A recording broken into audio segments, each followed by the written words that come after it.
Welcome, everybody. I'm Abigail Abrash Walton. I serve as faculty and department chair for environmental studies at Antioch University. And it is a real pleasure to welcome you to this third installment of our Fall Environmental Justice and Democracy Colloquium series. This is a special four-part themed colloquium series that we've organized in partnership with the Antioch Works for Democracy initiative. And at their heart, these colloquia seek to build our collective capacity for engaging and reshaping democracy to cultivate and advance environmental justice. And like our regular colloquia series, today's colloquium coincides with the Environmental Studies Department's PhD program intensive weekend. As always, these colloquia are open to all, and I am delighted to welcome you. We are fortunate to have with us today Jacqui Patterson, who serves as founder and executive director of the Chisholm Legacy Project. And we will be taking questions. Please use the Q&A function. You'll see it on that toolbar and type in your questions or comments. We'll be getting to your questions later on. First, Jacqui and I are going to have a bit of a conversation. And before we launch into that, I want to share with you a bit more about Jacqui Patterson. I first met Jacqui more than a decade ago, as many of us were stepping into tackling the impacts of a changing climate. And at that time, Jacqui was serving as senior director of the NAACP's Environmental and Climate Justice Program. And I was so grateful, Jacqui, to find another person working in that space who came to it from a human rights background. So I felt there was a kindred spirit there. There weren't too many of us, but I was grateful that you were coming with that lens as well. And I want to share with everybody that during your tenure at the NAACP, you founded and implemented a truly robust suite of programming that included serving that organization's state and local leadership, whose constituencies consisted of hundreds of communities on the front lines of environmental injustice. And you led a team in designing and implementing a portfolio to really support political education and organizing work that was conducted by NAACP branches, chapters, and state conferences. Since meeting you and collaborating with you, I have followed your work with interest and applauded all kinds of milestones, including recognition as one of Time Magazine's 2024 Women of the Year this past spring. That was great to see. For everybody to know a little bit more about you, I just want to share that Jacqui holds a master's degree in social work from the University of Maryland and also a master's degree in public health from Johns Hopkins University. Jacqui's currently serving on the boards of directors of a number of different organizations, the Institute of the Black World, the Bill Anderson Fund, Movement Strategy Center, the Just Solutions Collective, the National Black Workers Center Project, and also Series. So I think of you, Jacqui, as being somebody who is just deeply connected and woven into all kinds of networks that are working to advance environmental justice and democracy. And it is just such a pleasure to have you here with us. Thank you for joining us at this historic moment for this conversation. And I'm going to go ahead and get us started, and then I'm turning it over to you. So I want to just begin by recognizing that we stand on the shoulders of giants. And one of those giants was U.S. Representative and 1972 U.S. presidential candidate Shirley Chisholm. And I think about that year that she was elected to serve as the first Black woman member of the U.S. House of Representatives. It was a tumultuous time. It was a year in which we saw the assassinations of revered progressive political leaders, Dr. Martin Luther King Jr., U.S. presidential candidate Robert F. Kennedy. And Chisholm really emerged as a very strong and independent voice and advocate for causes that we continue to champion today. And as I was thinking about our conversation today, I was reminded of her signature motto, unbought and unbossed. And also her sort of sort of a little bit of a caveat that it's difficult to be a person in that political space if you are an independent thinker, if you are somebody with fire and creativity. And I wonder if you could talk about Shirley Chisholm's legacy in the context of this historic moment of next Tuesday's general election. Yeah, thank you. Yeah. First, it's such an honor to be here with you, and I appreciate this as a starting question because, as you know, with the name of our organization, the Chisholm Legacy Project, we are so inspired by by the legacy that she leaves with us. So, a number of different ways I see this as a critical as we think about Tuesday and beyond. One is this her one of her kind of campaign slogans was unbought and unbossed, and we that was particularly inspiring to us when we were at the NAACP, when so many corporate interests would try to buy the support of the NAACP, and also when there was a financial relationship with any corporations would try to control and boss. And so the stance that she took, the principle and the practice that she had around being unbossed and unbought and unbossed is one that we would love to see more in the way of our political. We would love to see our political infrastructure and leaders really serving the constituency first and foremost, and really being for the people, by the people, and so forth. And we're just seeing too little of that. We see too little of we see too much of the corporatocracy where the corporations are pulling the strings. And so so that would be a piece of legacy that we would love to see centered in our political landscape. Another is the fact that when George Wallace, who is someone who is almost diametrically opposed to the stances that she took, when he was shot, she went and saw him in the hospital, and recognizing that when it comes down to it, we're all people, and and that those relationships and the feeling of love should transcend any of these political differences, and that we should find that common ground and find that heart to heart connection, no matter what. And so I saw in the midst of COVID a lot of encouraging levels of altruism, and people reaching across other differences to support each other, and that's the kind of spirit and type of action we need much more of, and something that she definitely leaves behind. So those would be two illustrative examples of pieces of her legacy that I would say we should center. Yeah. Yeah, I thank you for that. It brings to mind also the work of another giant, Granny D. Haddock, who was a New Hampshire neighbor here and who walked across the country the year that she turned 90 years old, and walked as a pilgrim, taking shelter where it was offered, taking food where it was given, and all to raise awareness about the need for campaign finance reform. Yes. And I remember her entrance into DC at the end of that walk from Pasadena, California to Washington, and being met by Senators McCain and Russ Feingold, and really sort of gaining some credit for passage, for building the awareness in our country and the support for passage of the bipartisan campaign finance reform bill that Yeah. now has been a little undermined and challenged, right? But really was designed to get at the heart of what you've just named, which is the way in which our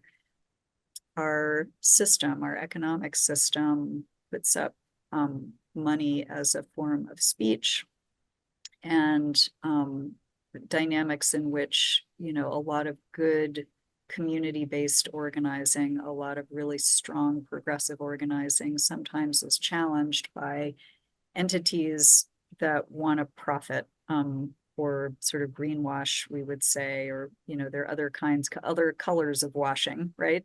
But different types of washing to really sort of blunt the force, I would say, of the change agenda, Yeah. the policy advocacy agenda. Yeah. Yeah, I am curious, because this is a themed colloquium series, because our theme is environmental justice and democracy.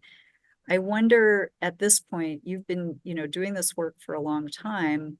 You've been traveling the country, I think, quite a bit. And you're networked with all of these organizations that are movement organizations, which really, if we think about it, collective action is where it's all about. So based on what you've been seeing, what do you consider to be the most important environmental justice challenges and opportunities right now? So I would say in the kind of vein of harm reduction, it's everything from permitting reform and the need to really have much more stringency as it relates to what's permitted to happen as it relates um, to these toxic facilities. And that's in terms of just the harm reduction. But if we were really looking optimally, we would be looking at no new fossil fuel build out and we would be looking at closing what exists, so there's kind of a spectrum. And so ideal would be to end the fossil fuel economy, and in the meantime there is the things that we need to do to mitigate. As it relates to environmental justice, we also we also recognize that the term around environmental justice is around the unequal distribution of benefits and burdens. And Mhm. because the burdens are so many, whenever we say the term environmental justice, we're really just focusing on mitigating the burdens. But if we really want to talk about the benefits, then we would do much more in terms of an ideal where we are helping communities to grow their own food, for example. We don't have to have the shocking level of hunger that there is in this country and malnutrition and so forth when the land should be producing for us bountifully. And again, that even goes back to the ending of these toxic practices, because that's conceptually the land should be able to produce for us because that's how the ecosystem is designed. But now we have so much toxic soil as a result of the toxic practices Mhm. that it makes it a little bit tough. But to the extent that we can have policies that allow for local growth for food, local production in general, and really anchoring in localism across the board, including being able to generate our own energy, and as it relates to microgrids and so forth, greater energy efficiency so we don't need as much energy in the first place. Another environmental justice issue, as it relates to even localism, is if we had more in the way of local economies, we wouldn't have so much in the way of pollution from whether it's trucks or ships or all the things that move people and goods, because we would be doing much more in our local communities. And so it's all interconnected, whether it's job creation or ending pollution or pushing for localism. It's all, it's all towards the end of equal, not just equal, but the bountiful distribution of benefits and burdens around the environment. I share a similar approach, and I'm thinking about some of the participants who are in the room with us and the leadership that they brought to really bolstering a lot of local economy, local ag initiatives. And it's a time when, we often talk in our advocacy courses here about spheres of influence, right? We all have them. Mm. And it doesn't matter where you are. There's always a way to engage your spheres of influence to bring about this better world that we know is abundantly possible. Yes. and already exists in a lot of different ways in a lot of different places. And, if we think at a systems level, we think about the way that renewable energy sources are growing in like ways that have surprised the economists and the forecasters, like really taking off, which is great. And also just thinking about different collective action movements like the fossil fuel divestment movement and the power of saying no, saying we're taking our marbles and we're reinvesting in climate solutions, we're reinvesting in energy efficiency and energy conservation and infrastructure that is non-fossil fuel based, because we know that that's the future, Yeah. and it's already here in some ways. So I really appreciate that you're highlighting all of those different dynamics. And I wonder if I'm going to sort of turn to part of the audience who's with us today, who are students, graduate students, and recent alumni from the Environmental Studies Department here. And you've spent time in academia. You know what that looks like from the inside. What do you, if you could wave a magic wand, what do you want those in academia to do more of or differently in terms of environmental justice? What should people who have sort of put themselves in that academic space, how should they be thinking? Yeah, thank you. Yeah. I think the number one thing I would say would be that academia would ideally put itself in service to environmental justice groups. So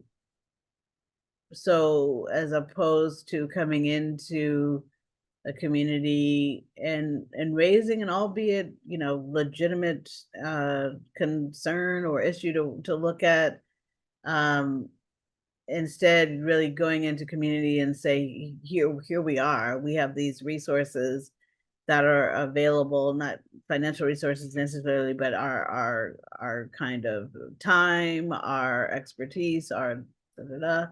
And is there any way that we can serve your interests? And so then out of that we see flowers blooming, like the partnership between the Little Village Environmental Justice Organization and the Harvard School of Public Health, where they were able to, in service to the leadership of the community, help to identify the impact of the two coal-fired power plants in the community, give them data that they were then able to use for their advocacy work.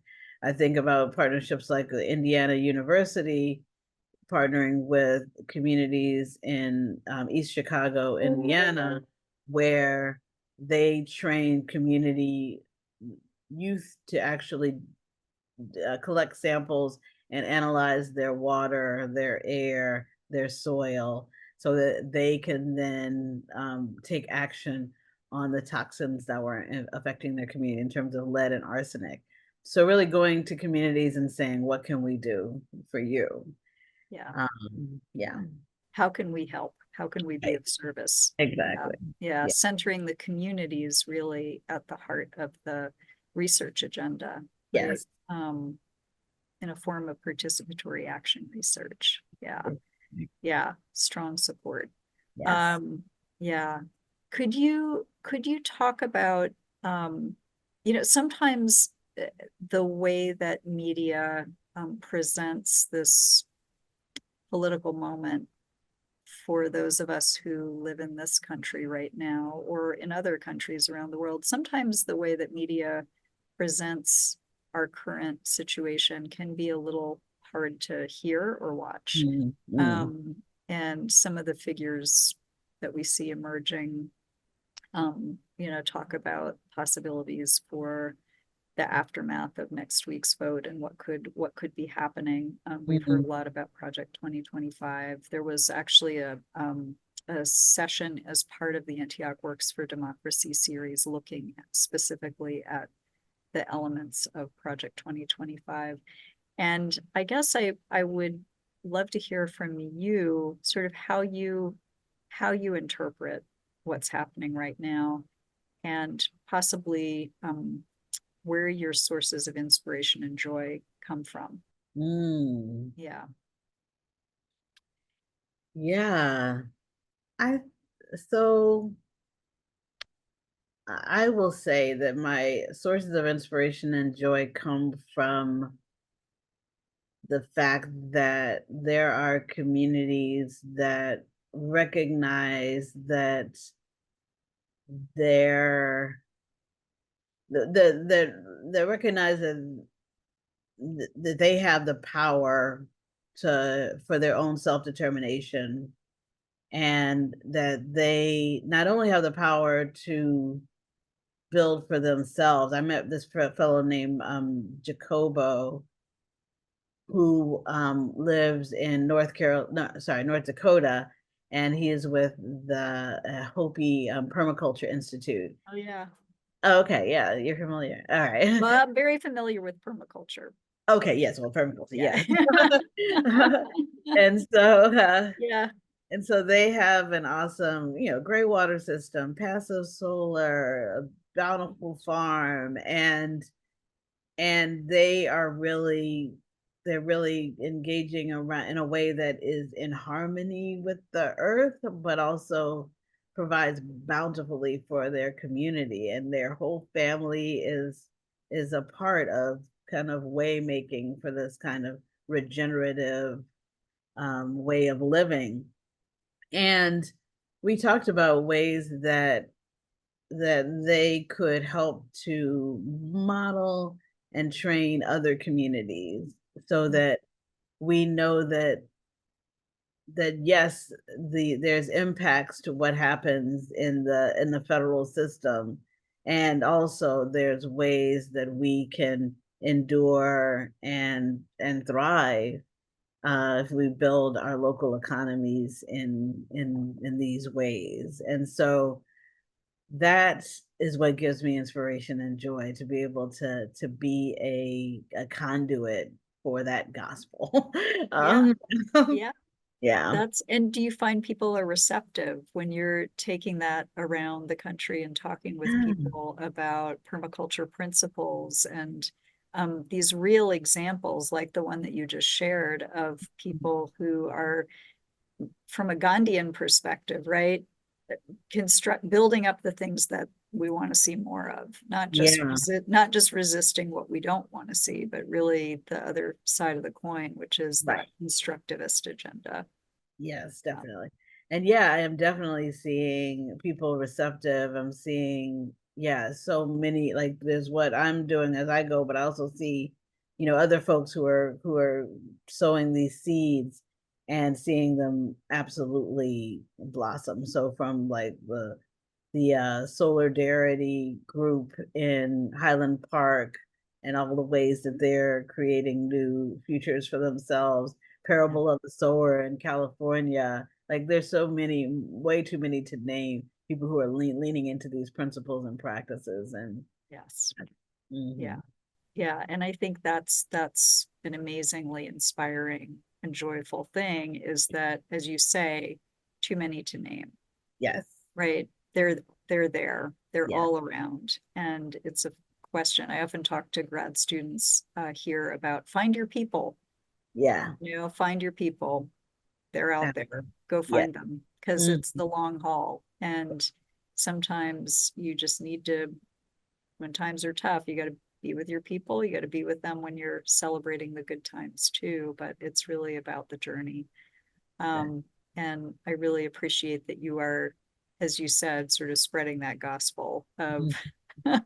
like there are other ways of Yeah, being on our planet and being in community with one another and the natural world around us. And those can be ways that are very abundant, hmm, um, and incredible sources of life and love and joy.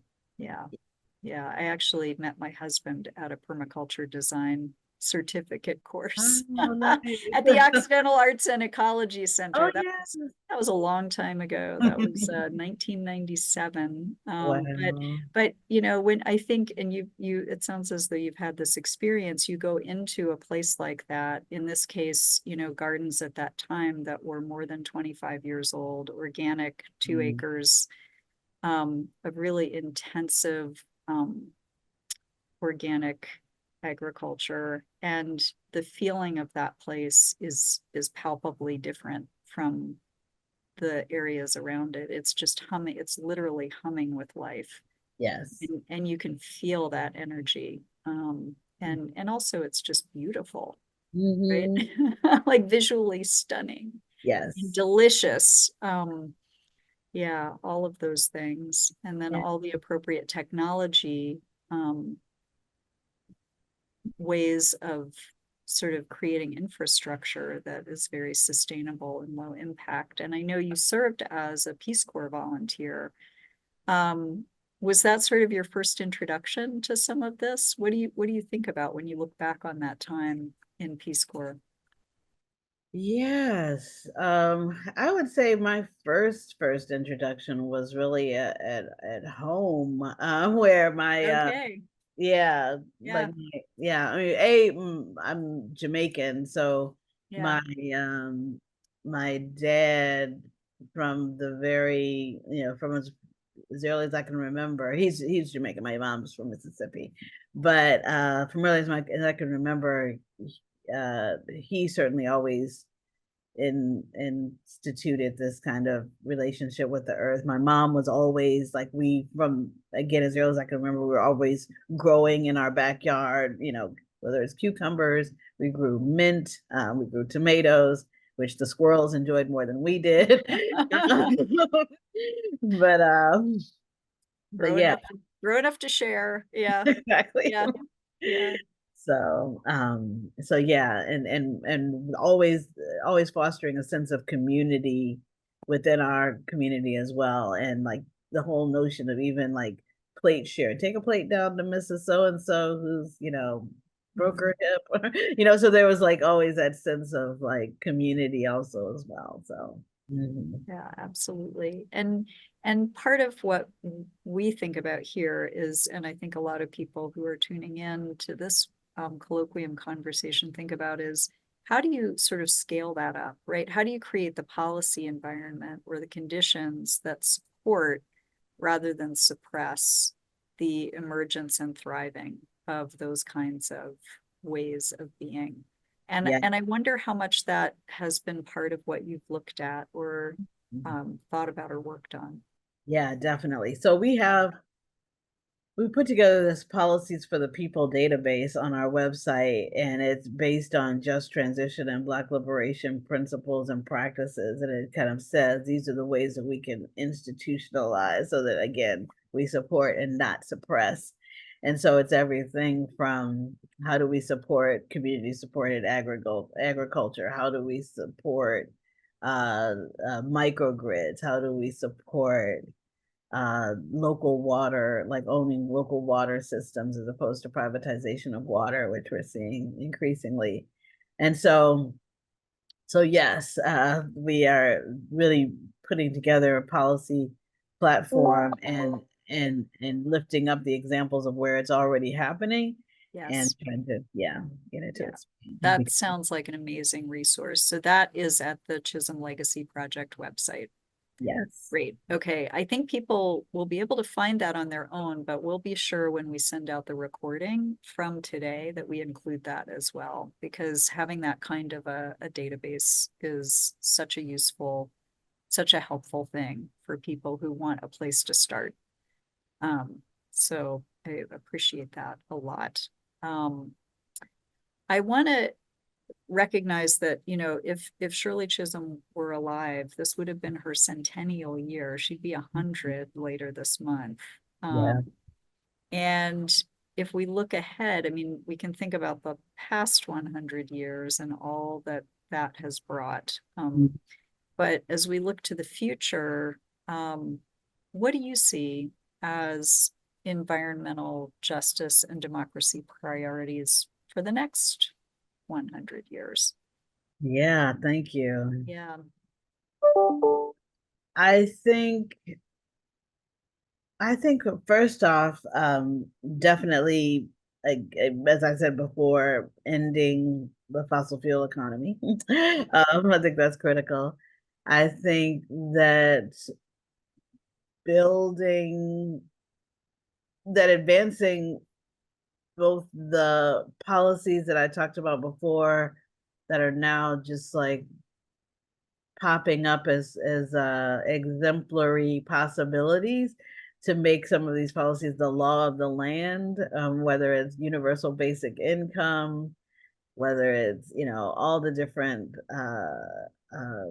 policies that are critical, looking at, you know, of course, campaign finance reform, getting money out of like public finance for campaigns, getting money out of politics altogether is critical. And certainly Shirley Chisholm would have been the biggest champion of campaign finance reform. Yeah. And really putting the public back in our public entities. The public utilities commissions, the public service commissions need to be about the public. Like, and this is what it needs to be, again, led by and for the public as opposed to what we see now. So we can really go through system after system after system and say what a just transition policy landscape looks like, but those are just a few illustrative examples. Yeah. Yeah, I love that you're thinking about a policy landscape through the lens of a just transition. And you named the work that you all have been doing on public utilities commissions. And I saw on the site that you have a number of other really interesting papers that you have done looking at different domains. And I wonder if you could just talk briefly about what some of those areas of engagement are. Oh yeah, sure. Yeah. Yeah, recently we did a paper called Displaced on Repeat that talks about climate forced migration and other ways that migration is happening involuntarily for folks, Yes. whether it's, you know, because of the fossil fuel build out or it's because of disasters or whatever. And so we really both raise attention to the fact that it's certain populations, whether it's based on income or race or ethnicity or otherwise, that are disproportionately being driven out of home and land.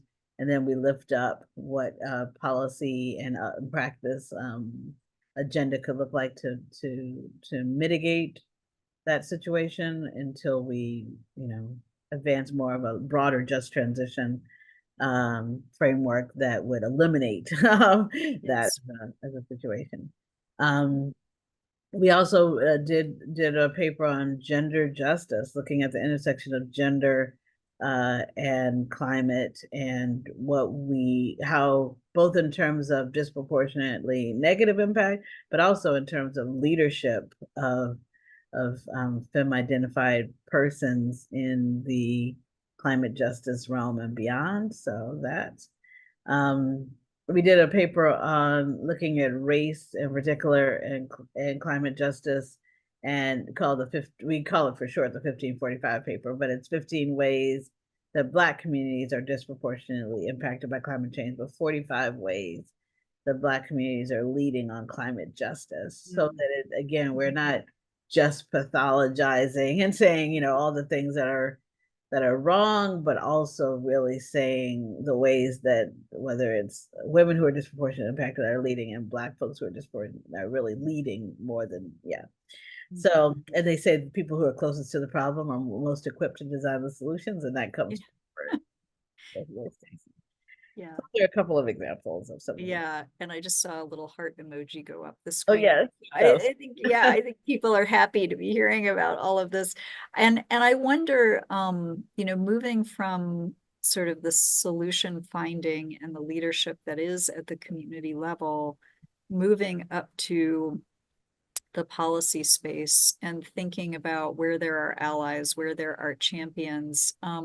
Could you talk about some of the experiences that you have had in terms of working with people who are actually in sort of power holder positions or decision maker positions, and what's resonating and what are you finding? Yeah, thank you. I guess maybe starting a little bit with the public service commissions and public utilities commissions. There's been a few diamonds in the rough as it relates to the commissioners, whether it's Tremaine Phillips, who's no longer a commissioner, but he was a commissioner either in Michigan or Rhode Island. I don't know why why that's but he has been a great and continues to be a great champion on looking at what the possibilities are. People tend to only look at parameters and constraints as opposed to really looking at possibilities. Yeah. And so he envisioned like what declaring a moratorium on utility shutoffs, which should be a pretty low bar, Yes. to say the least. But saying like it is possible to have an operating system that doesn't include shutoffs. Um, Folks like and he like so both oh and also I would say Brandon Presley from Mississippi, and again diamond in the rough in the situation there given the control of Mississippi Power Company and how what a grim situation does look like there in terms of again the fossil fuel build out. But Brandon really worked very closely and saw himself as a servant of the people in terms of working very closely with frontline communities about what changes we need to make.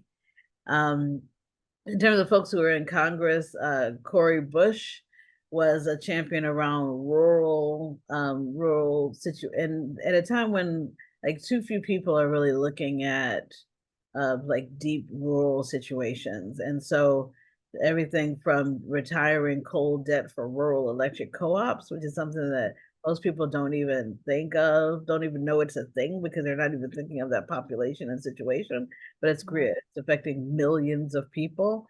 And so that they're free to then move into the new energy economy unfettered by the debt that they were held down by the coal situation. Groups, folks like Harold Mitchell, who was a congressional representative in South Carolina, who built the Regenesis Project, which again really focused on localism, and he was able to create a model for what it could look like for fostering everything from youth engagement in robotics to home ownership. Like he really created a comprehensive local project. Similarly, so many people. Emmanuel Cleaver was creating the green zones in Kansas City, again with the green zones being a comprehensive model for local control. So those are some of like the political figures that are leading. Of course, we know AOC and the Squad and all the ways that they're leading on progressive environmental justice policies. But yeah, so those are a few illustrative examples. Yeah, yeah, and we often talk here about the need to demonstrate, have demonstration sites, right? To show feasibility, to show that the benefits outweigh the disadvantages, to show that the world is changing in ways that create a certain degree of social norming around that change process. And just thinking about some of the really interesting legislative initiatives that different representatives have brought forward. But they need movements behind them to Yes. get them to the finish line. And they need the right constellation of members to get them to the finish line. And we often talk in our Leadership for Change course here about the panarchy model of socio-ecological change, and that we're in many of our systems moving out of a business as usual form phase of operating into what the model would refer to as a release phase before the system reorganizes, and that is probably the most exciting moment where you can actually bring about change in a system Yeah. and build up the kind of changes in the system that you want to see before it concretizes again and builds itself up into the new business as usual. Yes. So, yeah, yeah. It's good. Could you talk a little bit more about coal debt and just explain what that phenomenon is and how it's negatively impacting people and what the solution looks like? Yeah, thank you. Yeah, so cold that that there are folks like there's the rural electric co-ops, I'll say in particular, who who basically have outstanding loans or debt around establishing coal-based energy generation, so coal-fired power plants and so forth. And so they pay off the debt from the revenues that they get in from people paying their bills and so forth, bit by bit, but it's cost a lot to build some of those plants. And so Yeah, even as we're trying to move off of coal and retire coal-fired power plants, then it's it's just like when you want to sell your house, like like trying to sell the house, like you can't like just kind of decide that you're going to move because you still have the debt from the house. You can't just walk away from it, because you're obligated. And so that so the rural electric co-ops are unable to move into the new energy economy while they're still mired in the debt from the coal-fired power plants. And so this is so the move is to say that these debts are often federally held debts, and so the federal government could actually just forgive these debts. yes. And so that's what the push is to forgive those debts as a way of helping to steward the transition into the new energy economy. Yeah, that's a really concrete and pragmatic example of how the federal government could actually wave the wand, right? And cause that debt to disappear and liberate those communities from that debt and make Yes, it easier for that energy transition to happen. right. Yeah, for sure. Well, I want us to go to questions from those who are gathered here in this colloquium space with us. But I wonder, Jacqui, if there's anything more that you want to share before we go to some questions. And at the same time, I want to encourage people who have joined us to go ahead and go into that Q&A space and share what you would like to share in terms of a question or a comment. Yeah, no, I look forward to those questions. And so, Yeah. yeah. Well, let's get started with the first one. And this is coming from Rebecca McKenzie here in, in our corner of New Hampshire.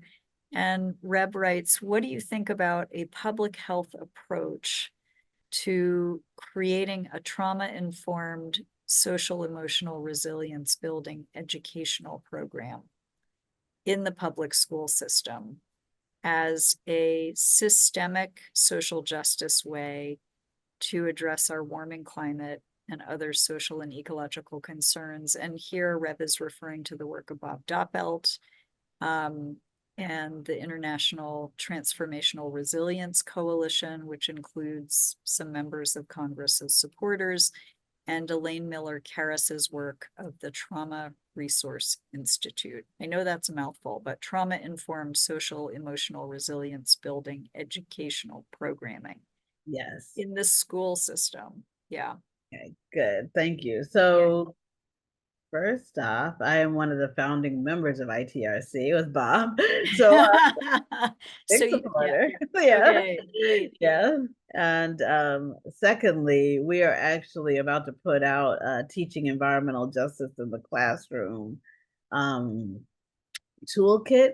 And part of that does include what you said was a mouthful, but it does include Yeah. kind of the socio-emotional. So I should also start by saying I'm a social worker by MSW, Yeah.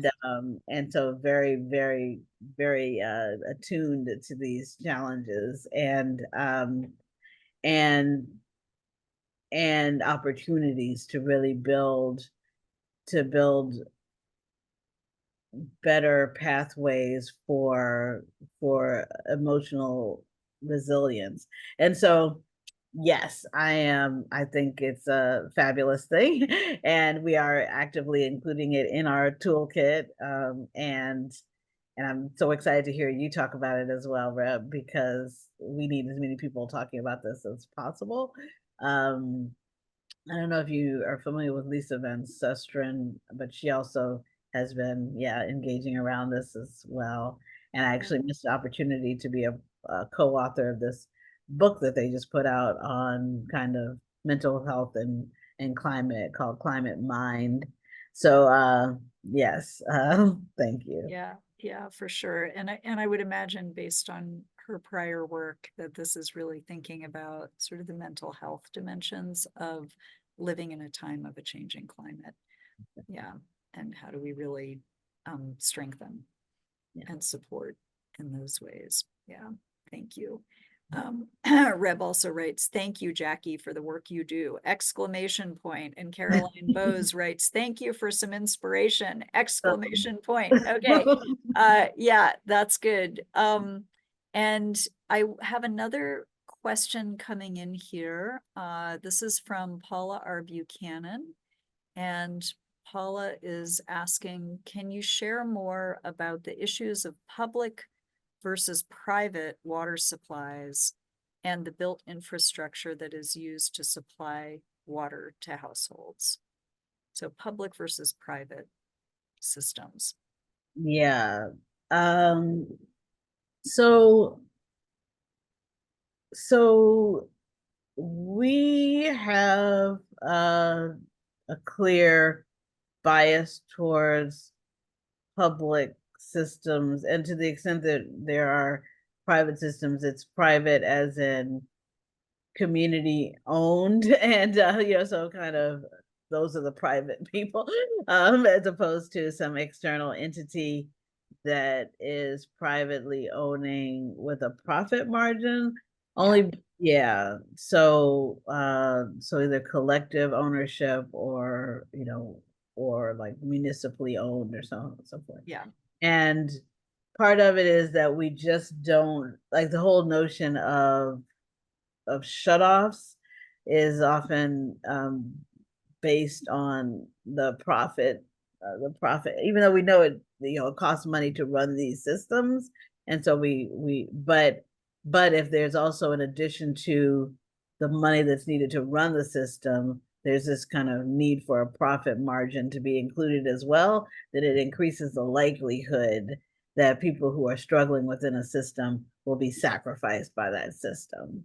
And so that's why we are much stronger proponents of like either collectively owned, in some smaller communities, or municipally owned water system. So the interest is only in providing water, not in Yes. also making a profit in so doing. Yeah. Yeah, for sure. And we could say that about a lot of different systems that we as humans rely on, our Yeah. healthcare system, You right? know, Many other kinds of systems, our educational systems. So many systems that have been sort of incorporated into a capitalist economic system where shares are created, publicly held companies, those are traded, and all of the profit motive that comes along with that at the expense of what you're saying, which is really remembering why we're doing it in the first place. And that those public systems, whether it's public schools or public utilities or public housing or other kinds of systems, are challenged in those ways.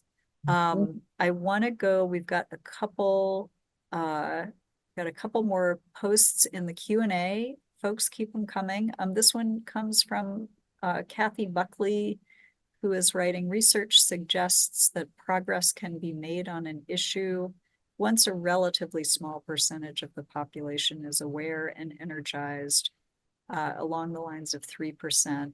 Is that our best shot at seeing climate action, getting more folks to see the urgency? And I guess I wonder about some of what's in there in terms of the percentages. And I also think about the research that's been done by Yale and by George Mason with their national climate surveys. And in fact, our numbers of people in this country who understand that climate change is a really urgent and pressing issue for action is actually much higher than 3%. Right? But it's a crowded field.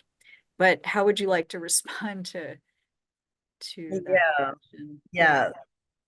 So yes, it kind of goes back to that now famous Margaret Mead quote, never doubt that a Yeah.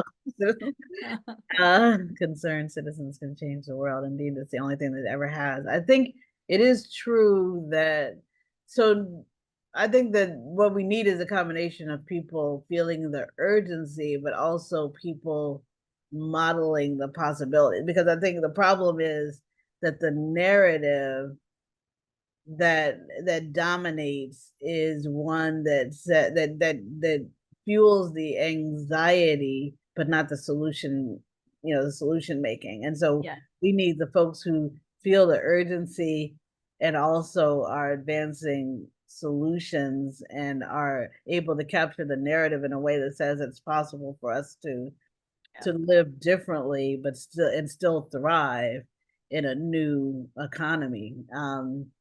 And so a new economy that's not based on principles of extraction, as we have now. So we need that, even if it's a 3% who not only see the urgency for action, but see that the solution is in a solidarity economy and that can lift up the ways that it's already working and that it can work at scale. That's really the critical piece. Yeah. Yeah. Yeah. Thank you for that. I want to invite you to maybe say a little bit more about that term solidarity economy for people who are joining us who may not be already familiar. Yeah. Yeah. So the notion of, as we know, we're mired now in this extractive economy that's built on principles of extraction, domination, militarism, et cetera, et cetera. But the notion of a solidarity economy or a living economy is one that's based on principles of cooperation, one that's based on this notion of regeneration and really leaning into biomimicry and the fact that the ecosystem was designed to to provide all that we need if we live Yeah. in harmony with that ecosystem. That it's all about caring for the sacred, which is the earth and our relationship with each other.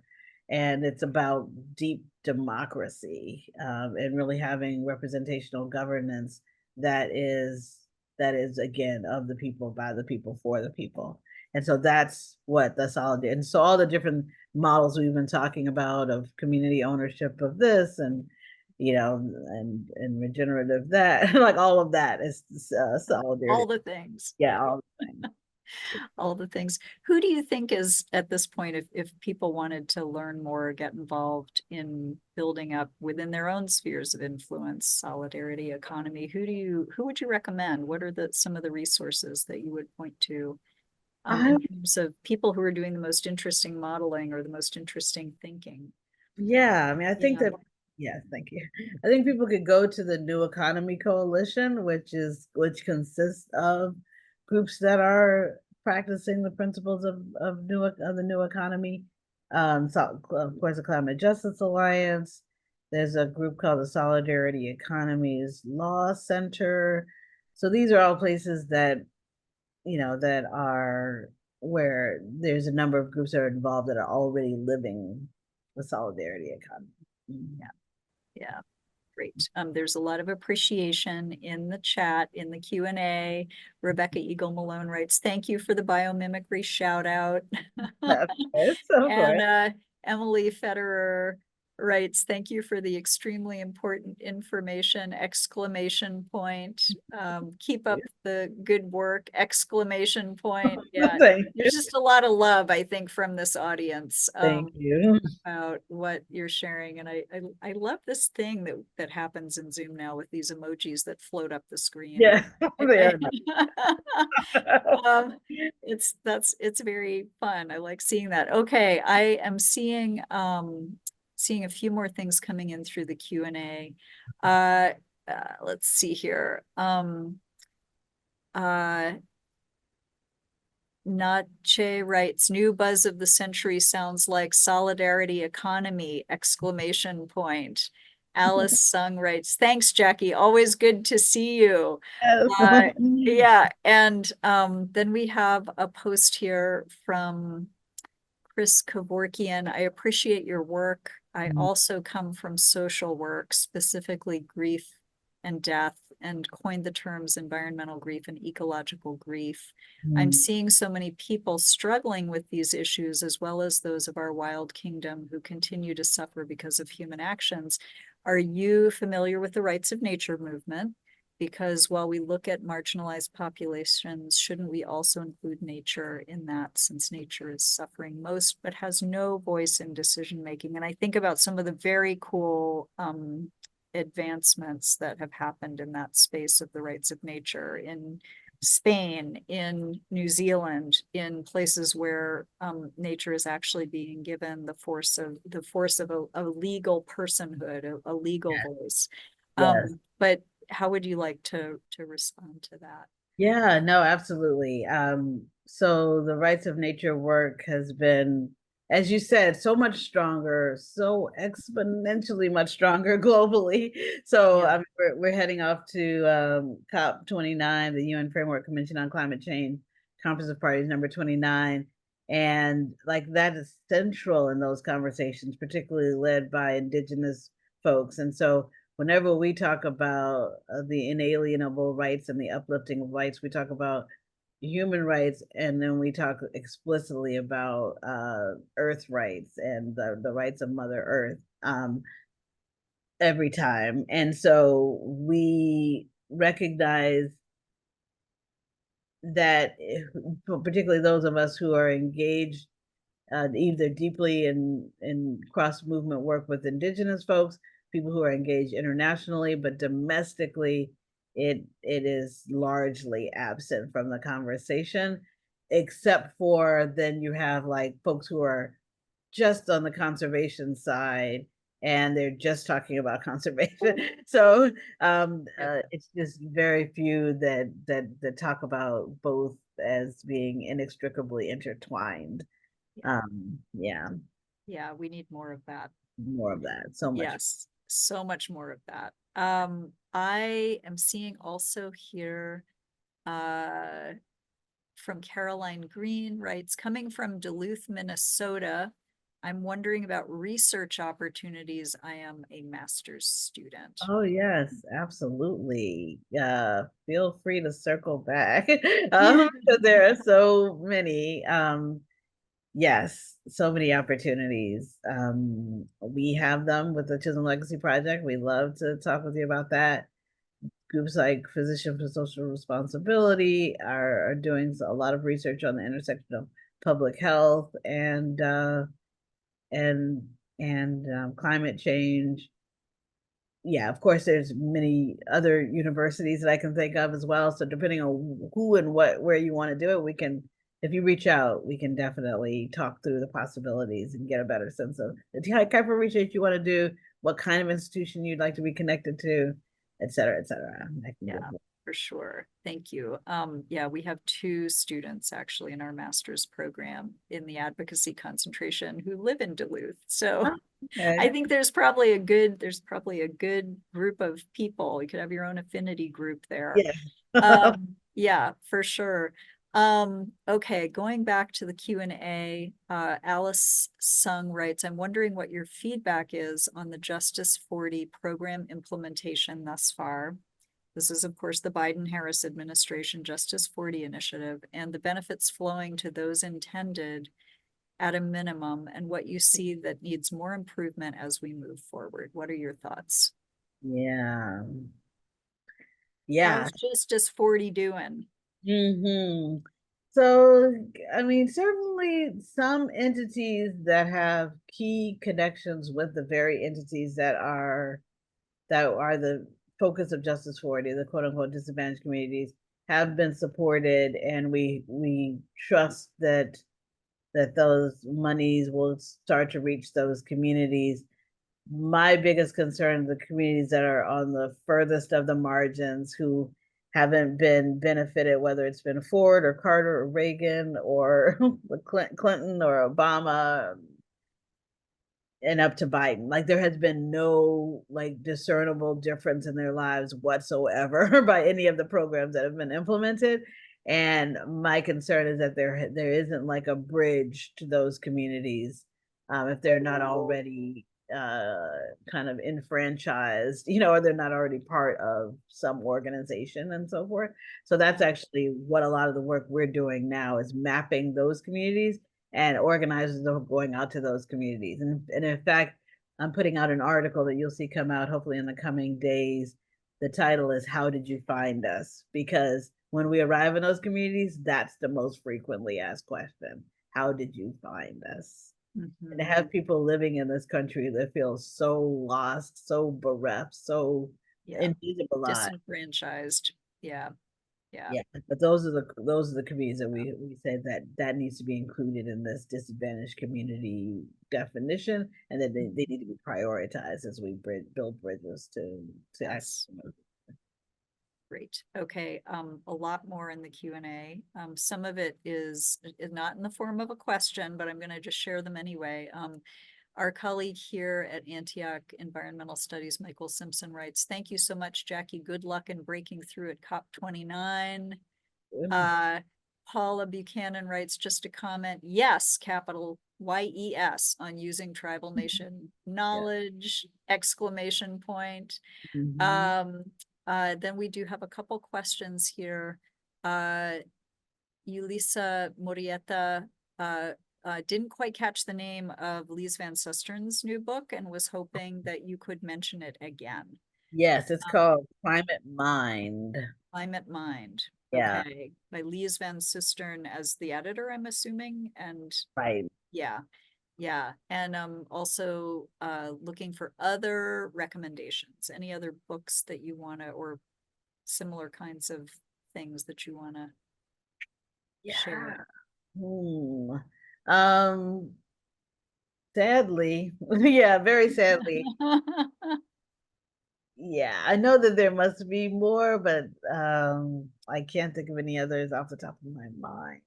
I wonder if you could sort of bring us home in terms of thinking about this place that we're in right now, and any words of encouragement or wisdom or action in terms of a call to action that you would like to share with everybody at this point. I would say that even in the moments where things feel most bleak, that there is, in the words of Amanda Gorman, who is now banned in several places, but the poet laureate, but there's always light. There's always light. And we talked about those points of light here, and that we know that it only takes,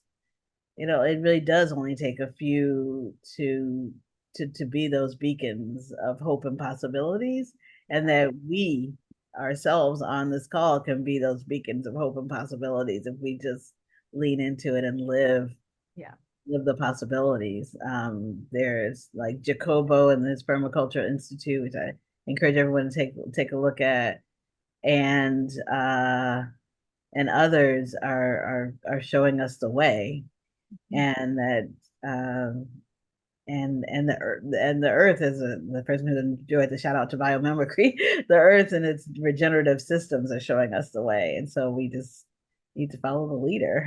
So I would say that, but I don't want us to kind of feel too idealistic about it, like in terms of like feeling like that's just kind of a Pollyanna response, but that we know that we have to have that level of audaciousness in terms of the possibilities if we live into that vision.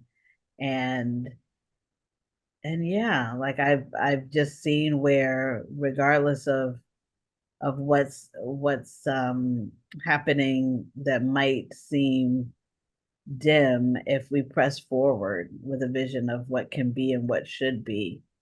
We can push through anything. As a African proverb goes, if spiders unite, they can tie up a lion. And the autocracy is definitely the lion, but Yeah. we are Yeah. the spiders with some pretty strong threads. So Yeah. Jacqui, I just thank you so much for carving out this time in what I know is a really, really busy schedule for you right now. Thank you for joining us for this colloquium conversation. This has just been wonderful.